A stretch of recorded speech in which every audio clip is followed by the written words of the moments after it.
Hey Tim, when I'm not watching idiotic ramblings with Life is Good, I'm grilling up a big fat ribeye and 2 fillets. Come on. Okay guys, I'm going to start the front today, and UPS man's en route to bring my tubular upper and lower CPP control arms. And we got new coil springs there and shocks. The big brake kit here, that's going to look pretty snazzy. We got all new tie rods. Of course, we got ball joints too, but we don't need the ball joints now because we got the new uppers and lowers coming in. So we'll work on this front end today and get all this cleaned up, put the rust preventer on it, get it painted, hopefully get the front end done, and get her back on his wheels. And then we can pull it out in the sunlight and get the body washed, and get ready to take her to the body shop. Get the body, the cab painted to match the bed and the front clip, and then bring her back and start putting her all back together. Labor of love going on there. Woohoo! She's gonna be sharp. Okay, so I got the front control arms off. I fought with this side here for a while. This side over here for a while. Get my shut out of the way. To get those cotter pins out, get the nuts off, and it was becoming hard to get that ball joint separated. I said free on it, man. It was easier to just take the whole thing off as assembly. It's got U-bolts here and 2 bolts there. Drop the whole bloody thing off one time. And so now we're getting all this cleaned up so we can get ready to paint it.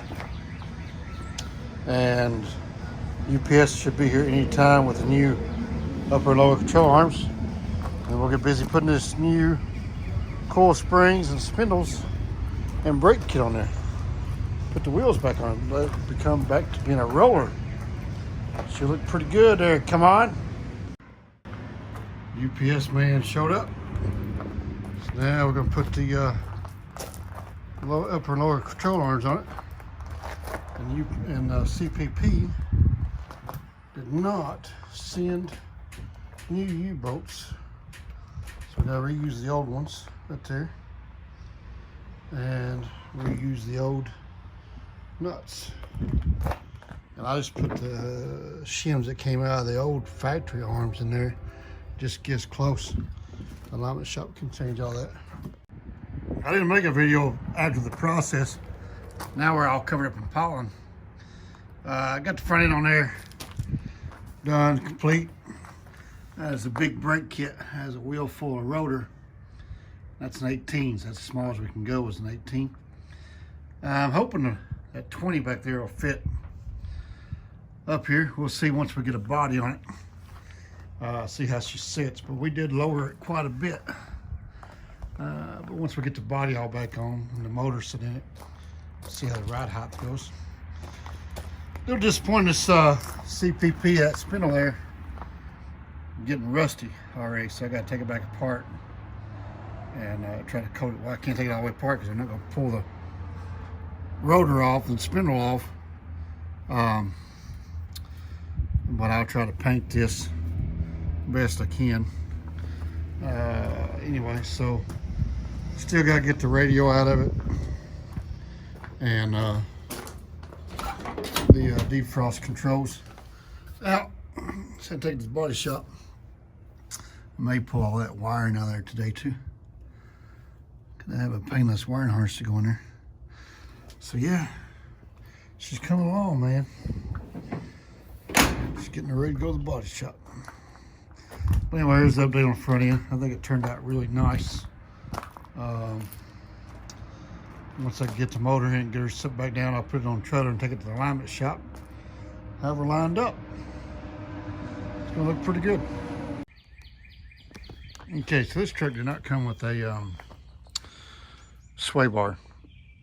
This was a plain Jane V6 model truck. So we put all CPP A-arms on it. So we ordered the A-arm kit, or the sway bar kit that goes with this particular A-arms. And they bolt into that location there. So we're gonna see if we can get that sway bar put on. We're not building a drag racing truck. We're just really building a truck to go to town and back. No real purpose in it. No racing. It's gonna have a pretty wicked motor in it, but it's not gonna be a race truck. So we're building it. We need to handle the curves, and we have a rear sway bar to go in the back as well. We'll wait until it comes back from the body shop to get that done, because we still got to set the pinion angles. So then get the drive line in it, get the pinion angles set, then we'll put the sway bar on and start that process with that. So right now I'm gonna get the sway bar on the front, because when it comes back from the body shop, we got to do some hardcore building, and we can go and get the sway bar knocked out. So let's get it put on. Okay, so I got it on there. It's a bit challenging, but you just have to get this hole lined up, and that hole, sorry, out of breath.